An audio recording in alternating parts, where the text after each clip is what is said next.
Sekarang yang punya kesuksesan siapa? Allah. Yang punya kebahagiaan siapa? Allah. Yang punya rezeki siapa? Allah. Anda sudah tahu Allah yang punya. Kenapa ketika dipanggil nggak datang? Allahu Akbar, Allahu Akbar. Kecilin suaranya tuh. Tapi Anda pengen sukses. Dan ingat loh, pemberian Allah itu sifatnya itu nggak pernah menetap di satu waktu. Nyambung terus sampai ke semua dimensi kehidupan yang kita lalui. Jadi kalau Allah kasih sukses dan bahagia, bukan cuma dunia. Alam kuburnya sukses, akhiratnya sukses. Itu bedanya dengan sifat dunia. Jadi kalau Anda ingin kaya di dunia, tidak sholat pun bisa kaya. Asal Anda mau kerja keras. Sifat sholat itu memberikan keberkahan pada kekayaan. Sehingga menikmatinya melahirkan kebahagiaan. Bukan stres. Keluar gelap, balik gelap. Tiap hari ngitung. Punya kendaraan cuma dipanasin. Hidupin, panasin, matiin.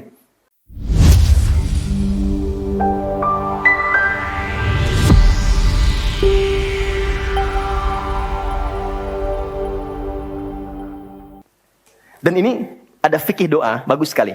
Jadi kalau berdoa, sebut nama Allah sesuai permintaan. Yang kedua, cari bahasa yang menyentuh. Itu semua nabi begitu.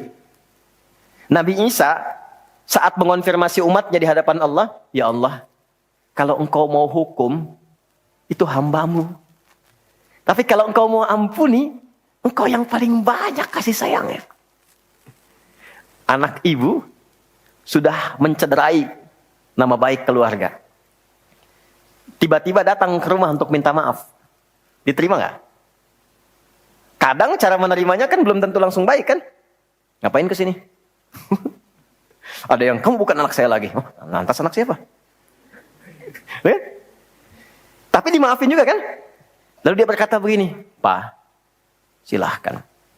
Kalau papa mau marah, mau pukul, silahkan. Tapi saya anak papa. Tapi kalau papa maafkan, memang papa adalah papa yang penyayang. Yang selama ini seperti yang aku harapkan. Mukul nggak? Demi Allah, meluk. Dan air mata keluar. Nah, ibu saja yang punya rahim. Punya sifat kasih yang dalam. Apalagi Allah yang Rahman dan Rahim. Maka cari kalimat yang lembut. Nabi Zakaria mengatakan, ya Allah, mereka mengatakan nggak mungkin. Maka aku memohon kepadamu yang tak punya batas. Dan kalau engkau aku mohonkan kepadamu, tak mengabulkan juga, kepada siapa lagi aku mesti meminta. Dan itu dilakukan dalam sholat. Dan masih berdiri, belum selesai sholatnya. Baru mulai sholat, minta. Apa yang terjadi? Lihat ayat 39-nya. Pakai fa. Fanadathul malaikatu wa huwa qaimun yusalli fil mihrab. Annallah yubashshiruka biyahya. Maka nggak ada jeda. Fa itu harfu atfin raditin baina syai'aini bila hudud. Paham? Tidak. Huruf sambung antara dua peristiwa yang terjadi tanpa jeda. Peristiwa pertama berdoa, peristiwa kedua dikabulkan. Antara berdoa dan dikabulkan tidak ada jeda. Baru selesai minta, seketika turun malaikat menyampaikan doamu terjawab. Tidak menunggu sholatnya selesai. Ternyata kalau sholatnya benar, itu seketika terjawab. Dan beliau meminta dalam keadaan berdiri. Nabi Zakaria seorang nabi, ini saya ingin tunjukkan keutamaan dari barakahnya Nabi Muhammad SAW. Nabi Zakaria seorang nabi, sholat berdiri dikabulkan. Kita umatnya Nabi Muhammad sebelum sholat ditunggu oleh Allah mau minta apa aku kabulkan. Maka turunlah Quran, surah kedua ayat 45. Wasta'inu bis-sabri was-salah. Kalau engkau punya persoalan, jangan mengeluh kata Allah. Terima dulu dengan sabar. Karena yang lain pun punya masalah. Perhatikan fikih masalah. Nanti kita belajar fikihnya ya. Kata Allah, aku menitipkan masalah ini bukan ingin membuat kehidupanmu bermasalah. Tapi meningkatkan kualitas hidupmu supaya lebih baik kemudian hari. Karena itulah ketika aku berikan, tak mungkin aku titipkan kalau engkau tak mampu. Maka turun ayat berikutnya. La yukallifullahu nafsan illa. Jadi nggak mungkin diuji itu Anda nggak mampu, nggak mungkin. Jadi kalau Anda datang ke sini sekarang sedang punya masalah, seberat apapun, itu tandanya Anda yang mampu. Saya tidak. Saya tidak dititipi itu oleh Allah karena saya belum mampu. Anda mampu.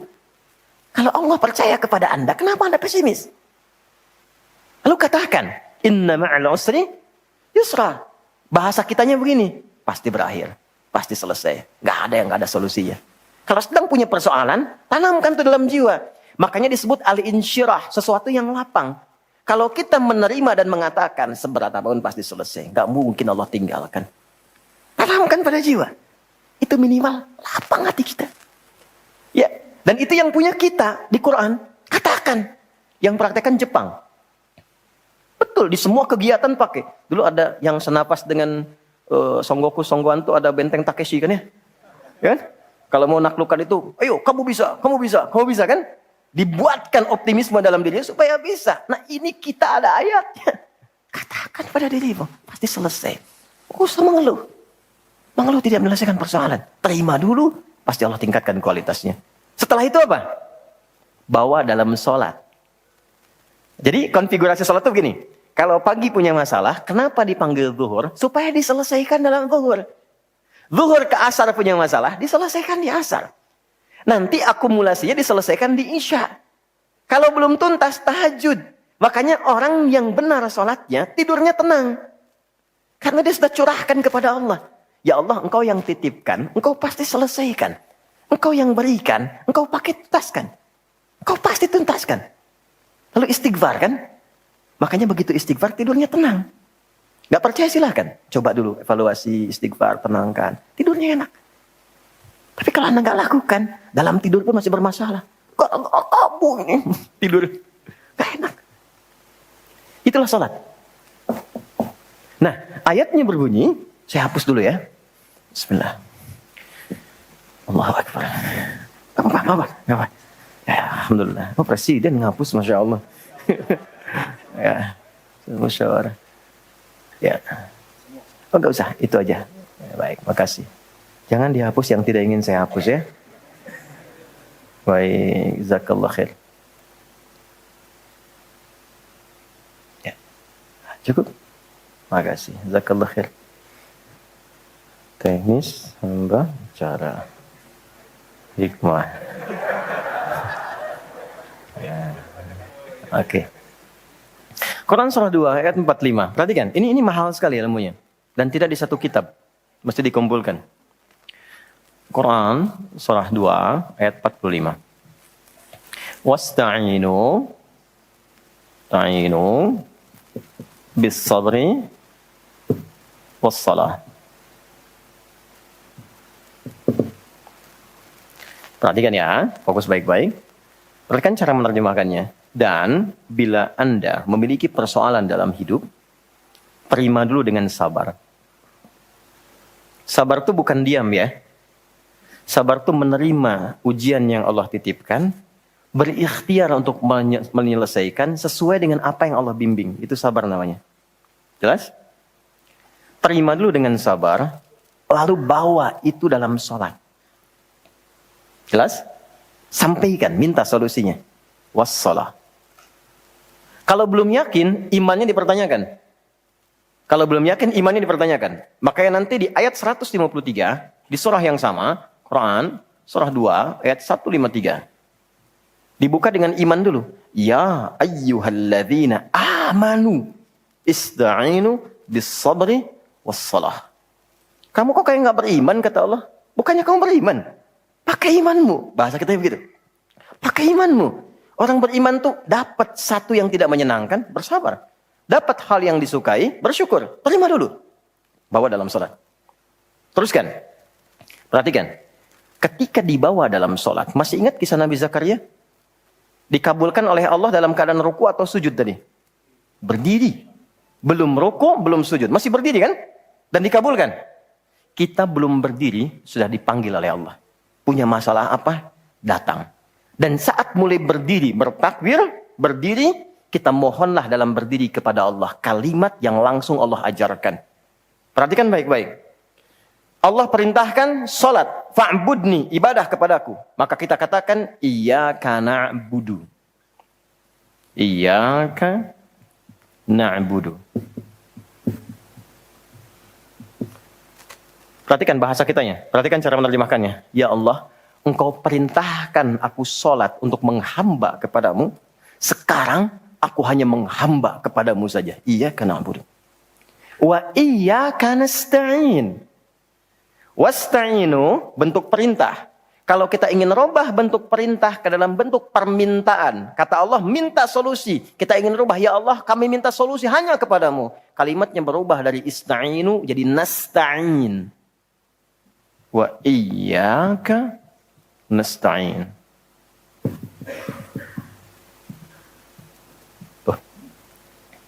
Dan sekarang ya Allah, saya punya persoalan. Dan engkau maha tahu dengan itu semua. Dan saya hanya menghamba kepadamu dan memohon solusi darimu. Saya tanya pada anda, kita bacakan iyyaka na'budu wa iyyaka nasta'in dalam keadaan apa? Berdiri. Kan dalam baca Al-Fatihah berdiri kan? Kita baca saat berdiri. Nanti anda akan temukan kaitannya dengan Nabi Zakaria. Nabi Zakaria minta berdiri di Kabul, kita belum minta sudah ditunggu. Dalam berdiri diminta membaca ini. Perhatikan hadisnya, hadis qudsi dari sahabat Abu Hurairah radhiyallahu taala anhu dari Nabi sallallahu alaihi wasallam. Qussimatis salatu baini wa baina 'abdi 'ala nisfaini. Salat dibagi dua bagian antara aku dengan hambaku. Wali 'abdi ma sa'al. Kalau hambaku benar menunaikan salatnya sebagai hak aku dan kewajibannya, maka kewajibanku pertama kepadanya mengabulkan apapun yang dia minta dalam salatnya. Hadis qudsi. Di mana dimulainya? Idza qala al-'abdu alhamdulillahi rabbil alamin. Jika hamba memulai dengan membaca alhamdulillahi rabbil alamin, qala Allah azza wa jalla hamadani 'abdi. Maka Allah langsung menjawab, hambaku sedang memujiku. Maka kalau sedang sholat, rasakan diawasi Allah. Dijawab itu. Makanya latihan yang benar bacaannya. Ya, Anda mau main sinetron, latihan scriptnya lama sekali itu supaya benar kan? Sinetron loh dunia. Sekarang kebutuhan dunia akhirat, masa nggak benar bacanya? Belajar, malu sama Allah. Ya, yang lihat malaikat loh. Ya, Anda kalau main sinetron yang nonton manusia, Anda sholat yang nonton malaikat. Ya, maka pastikan bacaannya enak, nyaman di hati, rasakan diawasi. Wa idza qala al-'abdu ar-rahmanir rahim, kalau hamba berkata ar-rahmanir rahim, qala Allah azza wa jalla, Allah menjawab, asna alayya 'abdi, hambaku sedang menyanjungku. Wa idza qala al-'abdu, saya cepat kalau hamba membaca maliki yaumiddin, qala Allah azza wa jalla majjadani 'abdi. Allah menjawab, hambaku sedang mengagungkanku. Sekarang lihat poinnya. Wa idza qala al-'abdu iyyaka na'budu wa iyyaka nasta'in. Kalau hamba membaca sampai di kalimat ini, ya Allah, sekarang aku menyembah seperti engkau perintahkan hanya kepadamu. Dan aku punya persoalan dalam hidup. Dan engkau maha tahu, aku minta solusi hanya kepadamu. Qala Allah azza wa jalla, Allah jawab, hadza baini wa baina 'abdi. Ini perjanjian aku dengan hambaku. Wali 'abdi, kalau hambaku benar salatnya dari mulai takbir sampai bacaan ini, masa'ala. Apapun yang dia minta sekarang, aku kabulkan. Nabi Zakaria salat minta dijawab. Kita umatnya Nabi Muhammad karena keberkahan nabinya belum minta sudah diberikan jalan. Makanya banyak orang memohon dalam salat. Dan tidak sedikit yang dimintakan mustahil menurut manusia. Ibunda Al-Bukhari, Anda boleh cek di kitab Fathul Bari, jilid pertama itu, di bab Muqaddimah. Al-Bukhari itu kan buta usia 4 tahun. Butanya permanen. Dokter mengatakan gak akan sembuh. Buta. Kapan sembuhnya? Ketika ibunya masuk ke mihrabnya. Ibu masuk ke mihrab, Al-Bukhari masuk kamar mengulang hafalan surat Qaf. Ibunya berdoa di hamparan sajadahnya. Sampai tertidur, lelah berdoa tertidur. Mimpi ketemu Nabi Ibrahim. Ini dari tafaul namanya. Tafaul itu menamai anak dengan tokoh tertentu untuk mendapatkan percikan kebaikan dan kesolehannya. Nah, Al-Bukhari itu nama aslinya Muhammad. Bapaknya Ismail. Kakeknya Ibrahim. Kakek buyutnya Al-Bardizbah. Ya, kemudian berasal dari kecamatan Ju'fah, Kabupaten Bukhara. Provinsi Khorasan, negara Uzbekistan sekarang. Karena dari Bukhara, tambah al dan i di ujungnya untuk mengenalkan saya dari Bukhara. Maka Al-Bukhari. Syekh Yasin dari Padang, Syekh Yasin Al-Padangi. Syekh Ahmad Khatib dari Minangkabau, Syekh Ahmad Khatib dari Minangkabawi. Ya, boleh misalnya silakan, nggak ada masalah. Oh, ini saya santai, senang saya, nggak apa-apa. Kecuali kalau bapaknya bolak-balik baru saya. Ya, Mas Dude dari Bintaro misalnya boleh. Ana Dude Al-Bintaroi, ya. Al-Banteni. Nah, Imam Al-Bukhari 4 tahun demikian tadi, kena buta, ibunya berdoa, mimpilah ketemu Nabi Ibrahim. Di mimpi dikatakan, anakmu akan melihat lagi. Pas qadarullah, beliau sedang mengulang hafalan Quran di surat Qaf. Nyampe ke ayat 21 sampai 22. Laqad kunta fi ghaflatin min hadza, fakashafna anka ghita'aka fabasaruka al-yawma hadid. Dulu pandanganmu itu tertutup, tak bisa lihat. Sekarang kami akan buka secerah-cerahnya. Mulai hari ini pandanganmu akan menatap dengan tajam. Padahal ayat itu tentang suasana akhirat. Tapi percikan dari kebaikan itu turun ke bumi. Maka ketika selesai ayatnya, ibunya bermimpi, terbuka pandangannya, bisa melihat kembali. Lompat kaget dikejar ibunya. Umi laqad ra'ait. Bu, saya lihat lagi. Ibunya kaget bangun. Langsung dipeluk. Rubbama ra'aita biqalbik. Mungkin kau melihat dengan hatimu. La bil bi'aini. Dengan mata saya. Sejak saat itulah belajar hadis. Kapan? Saat ibunya memohon. Dalam sholat di mihrab. Jelas? Oke. 5. Harus sampai yang terakhir kan? Sholatnya kan 5 waktu. Dapatnya 5. Ya? Yang terakhir apa? Sholat adalah pengantar pada kesuksesan dan kebahagiaan hidup. Profesi apapun yang Anda pilih, Anda jaga sholat dengan benar, tertinggi Anda dapatkan. Tertinggi. Nah, ada sukses saja. Sukses. Ada bahagia saja. Happiness. Sukses saja dalam bahasa Arab itu fauz. Kata umumnya. Turunannya faiza, fauzi, faizan, faizin, fauzan. Itu sukses. Derivasinya 29 kali disebutkan di Quran. Jadi kalau ada yang namanya faiz, faizah, fauzan, faizin. Itu orang diharapkan sukses dalam hidupnya. Walaupun belum tentu bahagia.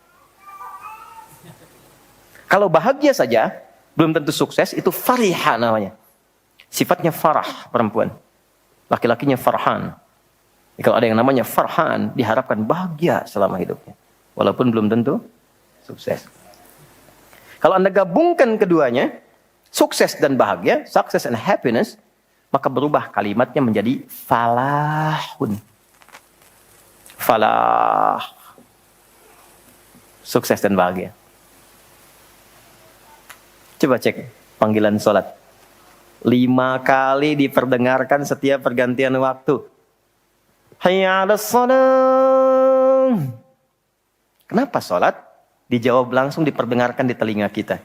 Hayya 'alal falah. Supaya engkau sukses dan bahagia.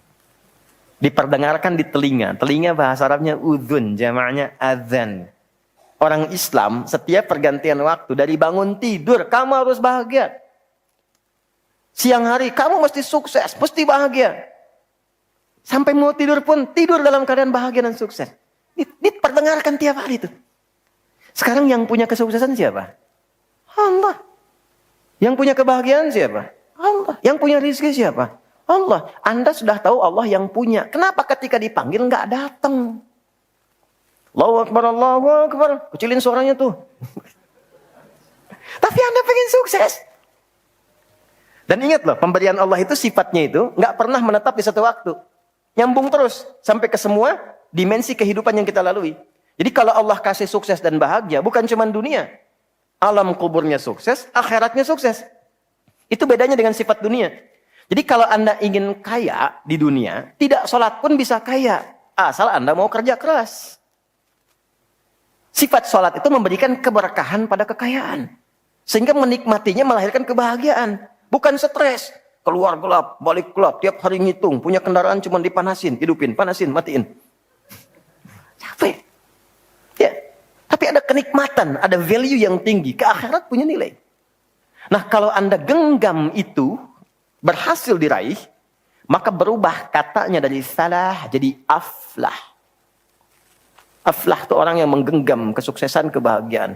Dan tidak ingin dia lepas. Siapa aflah di Quran yang pernah dibuka dan ditampilkan ayatnya? Quran surah ke-23. Al-Mu'minun ayat 1-2. Qad aflahal mu'minun. Orang beriman itu bila imannya sejati pasti menggenggam kebahagiaan dan kesuksesan. Bagaimana menunjukkan keimanan yang sejati itu? Ayat 2-nya. Alladzina hum fi salatihim khasyi'un. Ternyata salatnya dulu. Letaknya sebelum zakat loh, sebelum beraktivitas. Ayat 3-nya kan walladzina hum 'anil lagwi mu'ridun, ayat 4-nya walladzina hum lizzakati fa'ilun. Enggak mungkin zakat kalau enggak ada harta kan? Harta itu artinya diminta untuk kaya, untuk usaha. Nah, sebelum usaha, sebelum berkreasi, beraktivitas, sholat dulu yang benar. Sholat itu mempermudah jalan berusaha untuk mendapatkan lompatan keberkahan yang diharapkan. Pernah dengar Abdurrahman bin Auf? Sebelum masuk Islam kaya kan? Kaya. Setelah masuk Islam, nggak kaya lagi. Hilang kekayaannya, tapi berubah menjadi kebangetan kayanya. Ya. Jadi Muslim dirampas hartanya oleh orang-orang Quraisy pada masa itu. Kalau engkau ingin ikut hijrah dengan Muhammad SAW, silahkan berangkat. Tapi hartamu kami rampas. Berangkat dengan pakaian yang melekat di badan saja. Silahkan. Ternyata beliau memilih hijrah. Itu nggak mudah loh. Jadi hijrah itu jangan dikira membalikan telapak tangan begini. Nggak mudah. Dan Anda kalau berhijrah, yang pertama diberi bukan harta.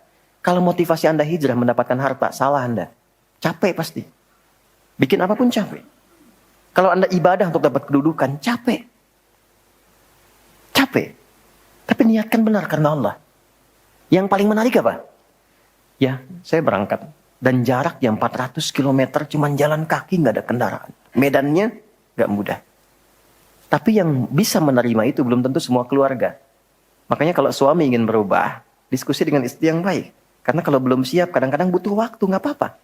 Istrinya ditanya, kalau engkau memilih ikut suami, kamu nggak dapat harta apapun. Silahkan berangkat dengan pakaian saja. Belum tentu sampai. Dan sengaja tidak dieksekusi untuk memberikan kesan kalau masuk Islam jadinya fakir, melarat, dan sengsara. Tapi kalau kamu tinggal di Mekah, kami serahkan semua harta suamimu, kami angkat menjadi perempuan terhormat, silahkan pilih laki-laki manapun yang kamu inginkan di Mekah, kami fasilitasi pernikahannya. Bentar ya.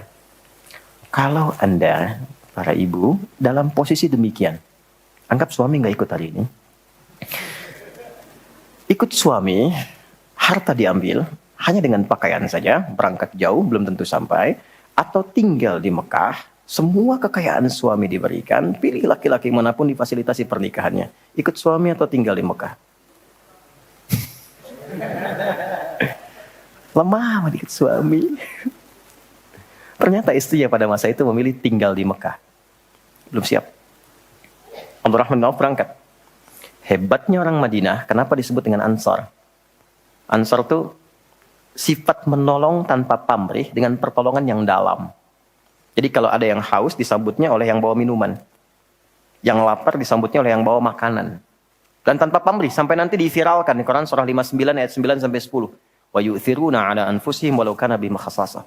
Nah, ini kaya, pernah kaya, jatuh fakir, disambut oleh orang paling kaya di Madinah. Disambut. Begitu datang, perhatikan tawarannya. Beliau mengira kalau kaya jatuh fakir itu akan mengganggu kepada perasaan karena stylenya berubah. Jadi pikiran. Di fisika kan begitu ya. F1 sama dengan F2 kan? Gaya gerak sama dengan gaya dorong. Apa yang masuk itu yang keluar. Jadi kalau yang masuknya sedikit, maka gayanya sederhana. Naik angkot, keluar, nunduk, sodakoh. Tapi kalau yang masuknya banyak, tampilannya beda kan? Keluar, jalan. Tapi jangan lupa, hukum gaya itu ada hukum Pascal namanya. F berbanding lurus dengan P. Gaya berbanding lurus dengan tekanan. Semakin banyak gaya, semakin tertekan hidupnya. Ya? Maka bila orang punya penghasilan banyak gayanya, ketika penghasilan menurun, tekanan hidupnya meningkat. Itu yang menjadikan pekerjaan kadang nggak ditimbang-timbang, semua dilakukan demi memperbaiki gaya. Dikiranya Abdurrahman bin Auf itu masuk rumus ini. Padahal beliau sudah hatam pelajaran sholat setahun sebelum hijrah. Itu cuma praktekkan berdiri saja. Apa jawabannya? Perhatikan ketika ditawarkan, akhil karim, au kama qala sami'tu annaka kunta ghaniyya. Saya dengar Anda pernah kaya. Kalau ingin kaya lagi, ambil setengah harta saya. Dan itu kalau dirinci lewat kisah-kisah sirah, itu hartanya ada berapa, kebun kurmanya berapa, betul-betul kaya lah. Saya dengar Anda ditinggalkan keluarga. Kalau ingin nikah lagi, pilih perempuan paling engkau sukai di wilayah ini. Walaupun bagian dari keluargaku, pilih aku fasilitasi pernikahannya. Gantian ya. Kalau antum di posisi itu. Oke. ambil setengah kekayaan, silahkan pilih dengan perempuan manapun yang Anda suka, kami fasilitasi pernikahannya. Diterima atau tidak ditolak sama sekali. Saya percuma tawarkan ditolak, karena wajah antum tuh udah paham saya. Oke, yang ingin saya katakan begini. Yang ingin saya katakan, beliau mengatakan terima kasih atas tawarannya. Bahasa kita jazakallah khair. Terima kasih atas tawarannya. Arini ainal aswaq. Cukup tunjukkan padaku di mana pusat bisnisnya. Cukup tunjukkan padaku di mana pusat bisnisnya. Itu dipraktekkan pencerahan dari Nabi tentang makna sholat. Jadi rupanya sholat dari bagian awal sampai akhir itu ada artinya, ada maknanya. Itu dipraktekkan oleh beliau. Cuman dalam jangka waktu 2 tahun menuju tahun ketiga, berubahlah jadi orang paling kaya nomor 3 di Madinah. Sampai jadi nomor 1 di Madinah. Sampai hartanya bisa memberikan sedekah kepada semua penduduk Madinah. Viral kisahnya. Jadi penduduk Madinah itu yang nggak bisa kerja dimodalin sepertiganya. Yang nggak bisa sama sekali berusaha, udah disantuni. Yang lainnya diberikan hadiah. Jadi setiap mendapatkan proyek apapun, itu Masya Allah semua Madinah dapat bagiannya.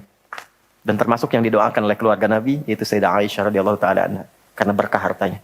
Dari orang yang tidak berpunya, menjadi orang yang luar biasa, karena manfaat sholat. Oke, sekarang intinya. Ini kan baru muqaddimah, kita belum mulai. Belum mulai ini, kita kan baru muqaddimah. Dari 5 ini, berapa yang sudah didapatkan? Selama kita sholat. Ribuan kali ruku', ribuan kali sujud. Apakah sholat yang dilakukan sudah membuat diri kita menjadi tenang? Apakah sudah merasa dekat dengan Allah, sehingga semua kegiatan merasa terawasi? Kata-katanya baik, pandangannya terukur, langkahnya ke tempat yang disukai. Apakah sholat sudah membuat diri kita lebih tenang? Apakah sholat menjadikan doa kita sudah terkabul? Apakah sholat menjadikan diri sudah lebih baik? Jangan-jangan ada orang motivasi sholatnya pun untuk berbuat yang tidak baik.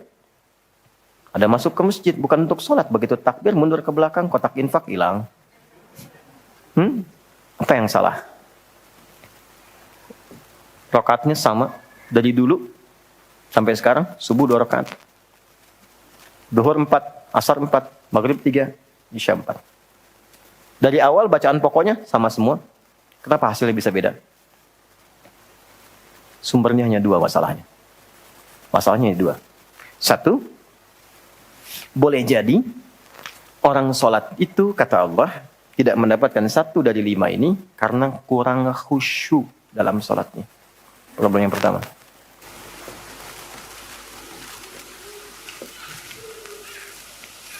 2, boleh jadi tidak didapatkan 1 dari 5 ini karena ada orang yang sholat, tidak mengerti, tidak memahami apa yang dia baca dan dia lakukan dalam sholatnya. Coba lihat selama ini. Ya, coba lihat selama ini kita sholat. Coba lihat selama ini sholatnya masing-masing. Paham nggak yang dibaca tuh? Jangan-jangan ruku nggak ngerti yang dibaca. Sujud nggak paham yang diungkapkan. Bagaimana bisa khusyuk kalau nggak ngerti apa yang dilakukan? Kadang-kadang abis minta lagi. Rabbighfirli warhamni wajburni warzuqni. Minta rizki kan? Dalam duduk di antara 2 sujud itu. Habis sholat minta lagi, ya Allah berikan aku rizki. Kata malaikat, yang tadi apa dalam sholat? Tadi warzuqni. Jadi tidak ada kenikmatan. Ya, ini problemnya. Karena itulah kemudian turun ketentuan dalam Quran tentang 2 hal ini. Dan turunlah detil penjelasan Nabi SAW. Tentang ketentuannya, kita akan uraikan pertama tentang khusyuk dalam sholat. Dan nggak perlu ikut pelatihan kalau sudah paham ini. Tinggal cek masing-masing. Ya, kita hormati kalau ada momentum pelatihannya silahkan. Ya. Tapi ini intinya akan kembali ke sini.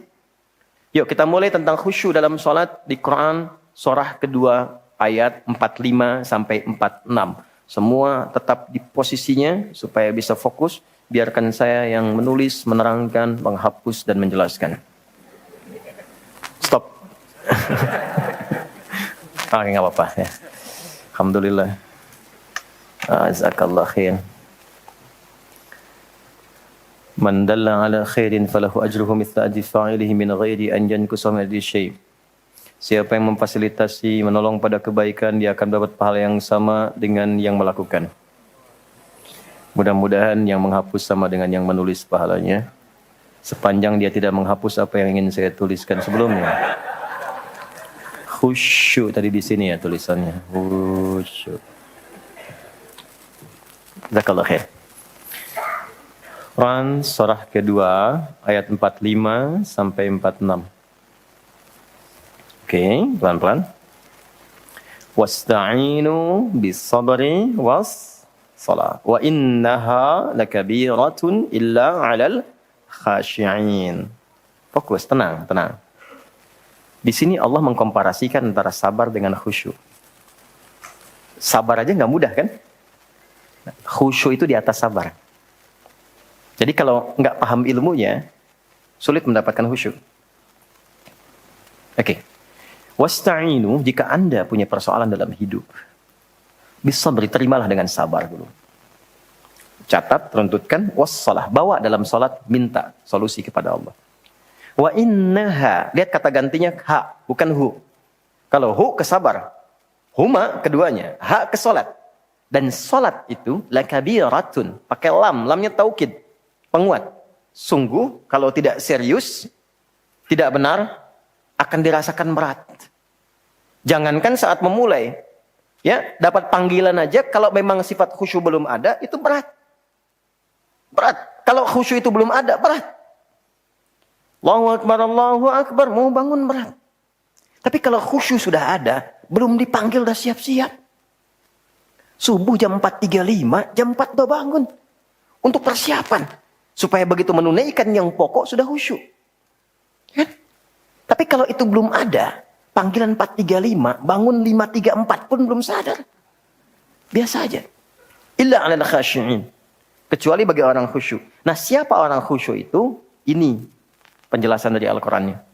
Ayat 46 ya. 1. Alladzina yadhunnuna annahum mulaqu, saya satukan, saya pisahkan dulu, rabbihim. Kemudian saya turunkan wa annahum ilaihi raji'un. Ini cuma 2 saja langkah untuk khusyuk. Oke, 1, alladzina. Alladzina disebutkan 1080 kali dalam Al-Quran. Menunjuk pada semua sifat tanpa kecuali. Jadi khusyuk itu berlaku untuk laki-laki, perempuan, tua, muda, besar, kecil. Ustadz bukan ustadz, kiai bukan kiai, habib bukan habib. Mau pengusaha, teknokrat, birokrat, semua bisa. Jadi khusyuk tidak milik satu personal tertentu. Bukan milik golongan tertentu.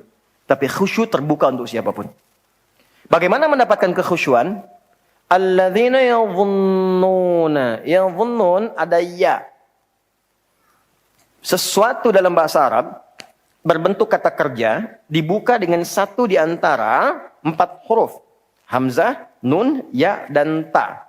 Disingkat jadi anita. Kata kerja yang kemasukan anita, maka dia punya makna akan dimulai, sedang dimulai, terus berlangsung sampai ke depan. Present, continuous, and future. Akan dimulai, kan? Sedang dimulai, dan terus sampai ke depan. Jadi, ketika Allah menyampaikan kata khusyuk, ternyata persiapannya dimulai sebelum sholat. Pra-sholat. Sedang sholat, pasca sholat. Jadi jangan dibatasi di tengah sini. Kalau ingin khusyuk, kata Allah, siapkan sebelum sholat. Ya. Dan ini akan berdampak kepada sholat. Apa persiapannya? Teruskan ayatnya. Alladzina yadhunnuna annahum mulaqu rabbihim. Bahwa ia menguatkan kepada dirinya akan menghadap kepada Rabbnya. Menghadap nih kepada Allah. Dan ingat, lihat kalimatnya. Allah tidak mengatakan annahum mulaqullah. Tapi mulaqu rabbihim. Yang disebutkan sifat rububiyah. Saya berikan rahasia kedua. Hanya hari ini saja. Quran surah kedua. Ayat 172. Quran surah 7, maaf. Quran surah 7 Al-A'raf ayat 172. Wa idh akhadha rabbuka min bani adama min zuhurihim dzurriyyatahum wa asyhadahum ala anfusihim alastu bi rabbikum. Qalu bala syahidna. Saat masih dalam kandungan usia 4 bulan, roh ditiupkan, terjadi dialog. Allah mengambil komitmen dari setiap anak cucu Adam dengan mengatakan begini. Perhatikan kalimatnya. Alastu bi rabbikum. Siapkah engkau, bahasa kitanya, untuk berkomitmen menjadikan aku sebagai Rabbmu? Rabb itu apa? Rabb itu bukan sekedar Tuhan yang disembah, dipertuhankan, tapi yang merawat, memberikan perhatian, memberikan segenap kebutuhan, menyembuhkan kalau sakit, memaafkan kalau salah, mengampuni kalau berbuat dosa, segalanya. Kalau ada seseorang mengatakan kepada Anda, siap nggak ikut saya akan perhatikan semuanya, kebutuhan saya penuhi, sakit saya akan bawa ke rumah sakit terbaik, ada sesuatu saya akan berikan solusi yang terbaik. Kira-kira mau ikut nggak? Jawabannya bala kan? Bala itu iya tanpa pikir. Maka kata Rabb ini bukan sekedar komitmen ketuhanan, tapi komitmen yang memintakan kepada Allah untuk membalas segala hal yang Allah janjikan jika kita memang menuhankannya. Inilah rahasianya, kenapa setiap berdoa bahasanya Rabb. Coba cek. Doa-doa yang kita panjatkan banyaknya Rabb kan? Kalau sedang ada salah, Rabbana zalamna anfusana wa illam taghfir lana wa tarhamna lanakunanna minal khasirin. Untuk orang tua, Rabbighfirli wa liwalidayya warhamhuma kama rabbayani. Ya. Untuk keluarga, keturunan, Rabbana hablana min azwaj. Pakai Rabb. Dan doa paling favorit di muka bumi untuk semua orang Islam, Rabbana atina fid dunya fil akhirati wa qina. Doa apa itu? Sapu jagat. Cuman kita yang punya tuh. Di Arab nggak tahu sapu jagat tuh. Di kita ada doa sapu jagat. Doa sapu nggak ada jagatnya, doa jagat nggak ada sapunya. Yang tadi di Al-Baqarah 201. Pakai Rabb semua kan? Pakai Rabb. Nah ini, perhatikan, rasakan suasananya. Engkau akan menghadap kepada Tuhan yang telah merawatmu. Akan mengabulkan semua keinginanmu. Menyelesaikan semua persoalanmu saat ini. Memberikan semua yang kau harapkan. Makanya orang khusyuk itu begitu merasakan akan menghadap Allah, maka dari penampilan saja dia sudah siapkan. Turunlah Quran surah 7 ayat 31. Perhatikan ini ya persiapannya. Quran surah 7 Al-A'raf ayat 31. Ya bani Adam, khudhu zinatakum 'inda kulli masjid. Hei anak cucu Adam, kalau sudah ada panggilan terdengar dari masjid, kenakan pakaian terbaikmu. Tuh. Kapan panggilan dari masjid tiba? Saat azan kan? Ya kan? Allahu Akbar, Allahu Akbar. Nah itu orang khusyuk, baru dengar panggilan, dia sudah menyiapkan pakaian terbaik. Menghadap Allah loh. Anda menghadap pimpinan pakaian bagus. Ya kan? Kadang-kadang dipersiapkan. Jaket sebelumnya, pakaian dijahit sebelumnya. 2 pekan sebelumnya pesan sepatu yang sesuai. Yang belum tentu dia memberikan jawaban dari proposal Anda. Ini Allah manggil 5 kali dalam sehari. Kan? Pengen khusyuk tapi pakaian seadanya. Udah sholat datang, celana seadanya, pakaian kaos. Depan Messi, belakang Ronaldo. Malaikat bingung. Nggak. Memang secara fikih sah. Tapi secara moral, akhlak, etik akhlak kita kepada Allah, rasanya nggak enak mau minta begitu. Ya kan? Coba rasakan ya.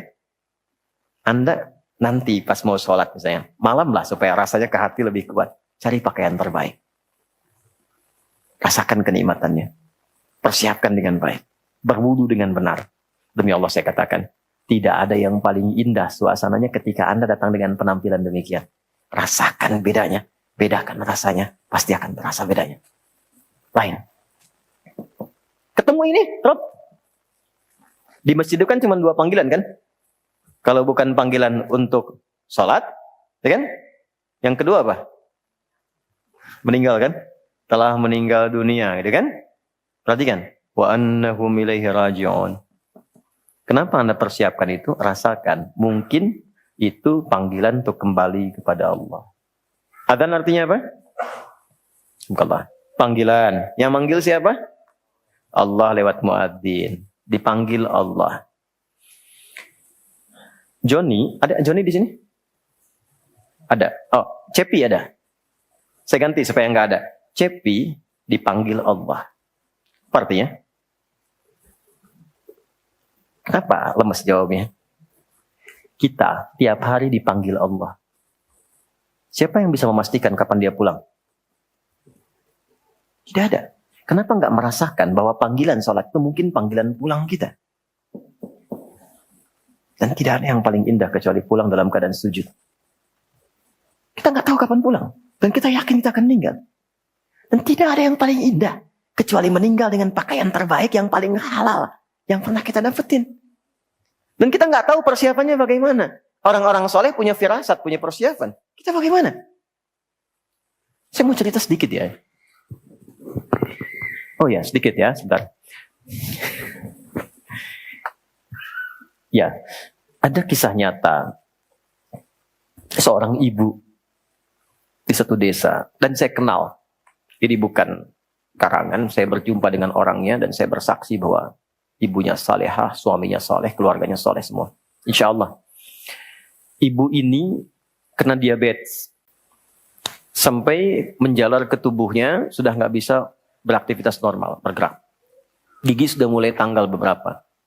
Tapi demi Allah, kalau dengar ada pengajian dimanapun, minta pada suaminya untuk digendong datang ke situ.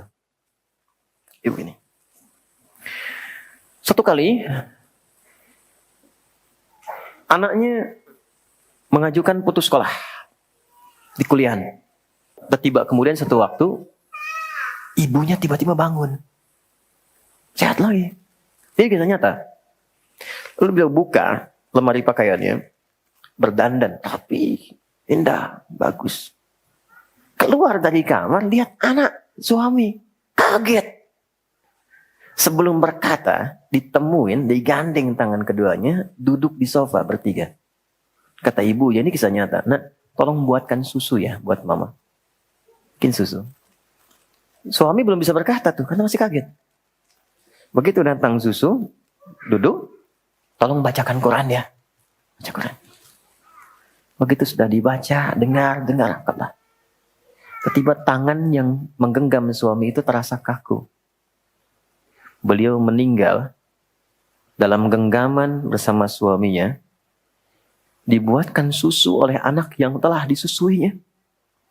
Dan dibacakan Quran oleh anak yang telah dididik dengan lafaz-lafaz dari lisannya. Tapi yang mau saya katakan, ibu ini seakan punya rasa menghadap Allah dan memohon diberi persiapan dan dia bisa mengenakan pakaian terbaiknya untuk pulang.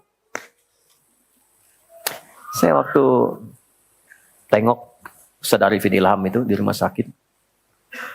Karena dulu kita termasuk yang mensupport dan mengawasi pembangunan yang Adzikra itu. Yang sebelumnya kan Muammar Gaddafi. Singkatnya saya datang dari rumah sakit. Kalimatnya apa?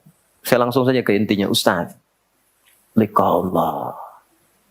Ustaz, abang udah kangen bentar lagi. Mau ketemu Allah. Doakan ya, mau ketemu Allah. Ya Allah, katanya. Mau ketemu Allah. Itu. Kita nggak tahu kapan pulang. Maka setidaknya dalam sholat. Bawa suasana itu. Kalau kita sadar mau sholat itu mau menghadap Allah. Suasana hati itu berbeda. Makanya imam kan sebelum mimpin berbalik dulu kan kepada makmum. Apa di antara kalimatnya? Sallu sholatan muwadda'. Teman-teman, jamaah sekalian. Yuk siap-siap sholat. Rasakan sholat ini sholat perpisahan kita dengan dunia. Mungkin kita akan pulang menghadap Allah. Sebetulnya kalimat itu untuk membentuk kehusyuan. Kehusyuan. Karena itu pastikan kalau mau sholat pakaiannya halal. Yang baik. Rasakan kita dipanggil. Itu membawa kehusyuan pertama. Dan ke hati akan beda. Karena itulah dimulai persiapannya dari iqamat. Iqamat itu dari aqama yuqimu, persiapan untuk mengondisikan diri. Maka kalimat Allah disebutkan. Allahu Akbar, asyhadu an la ilaha illallah, siap-siap. Khusyuk. Kalau sudah begini, persiapan sholat kita sempurna. Cuman problemnya, setan itu belum bertugas. Dia bertugas ketika kita mulai bertakbir. Jadi begitu bertakbir, Allahu Akbar, suasana tadi yang terasa khusyuk itu bisa dibuat kabur oleh setan. Uzkur kata, kata setan, ingat ini ya, ingat itu. Maka yang tak ingin kita ingat muncul semua. Hatta La yash'urul musalli kam raka'atan yusalli. Sampai-sampai ada orang yang tidak sadar berapa rakaat sedang menunaikan sholatnya. Rakaat pertama khusyuk, rakaat kedua kabur. Subuh yang cuma 2 jadi 3. Nah, bagaimana caranya supaya mempertahankan khusyuk sambil berjalan sholat sampai akhirnya? Maka di sini ada ayat yang kedua, ada surah yang kedua, ada tips yang kedua yang menjaga itu sampai selesai. Dan itu akan kita bahas di pertemuan berikutnya. Alhamdulillah, sahabat sekalian, kita sudah sampai pada akhir pembahasan tentang rahasia dahsyat sholat 5 waktu yang begitu besar manfaatnya bagi kehidupan kita. Semoga penjelasan tadi membuka hati kita untuk lebih menghargai setiap detik pertemuan kita dengan Allah dalam sholat. Karena sesungguhnya, sholat bukan hanya kewajiban, tapi anugerah yang menghadirkan ketenangan, petunjuk, dan kekuatan dalam menghadapi setiap ujian hidup. Tidak ada ibadah yang lebih dekat kepada Allah selain sholat. Di dalamnya ada doa, ada keluh kesah yang kita sampaikan, ada harapan yang kita gantungkan, dan ada ketulusan yang kita persembahkan. Setiap sujud yang kita letakkan ke bumi adalah penghapus gelisah, penenang hati, serta jalan untuk memperbaiki apa yang selama ini terasa berat. Maka mari kita jaga sholat kita. Kita perbaiki waktunya, kita luruskan niatnya, dan kita hadirkan hati di dalamnya. Karena sesungguhnya, siapa yang menjaga sholatnya, Allah akan menjaga hidupnya. Dan siapa yang memuliakan sholatnya, Allah akan memuliakan langkah-langkahnya. Terima kasih telah menyimak sampai akhir. Semoga ceramah ini menjadi pengingat, menjadi motivasi, dan menjadi sebab bertambahnya iman di dalam hati kita. Jangan lupa untuk terus mendukung dengan like, share, dan subscribe, agar semakin banyak saudara-saudara kita yang mendapatkan manfaat dari ilmu yang disampaikan. Semoga Allah senantiasa memberikan ketenangan, kelapangan, dan keberkahan dalam setiap langkah kita. Sampai jumpa di kajian selanjutnya. Wassalamualaikum warahmatullahi wabarakatuh.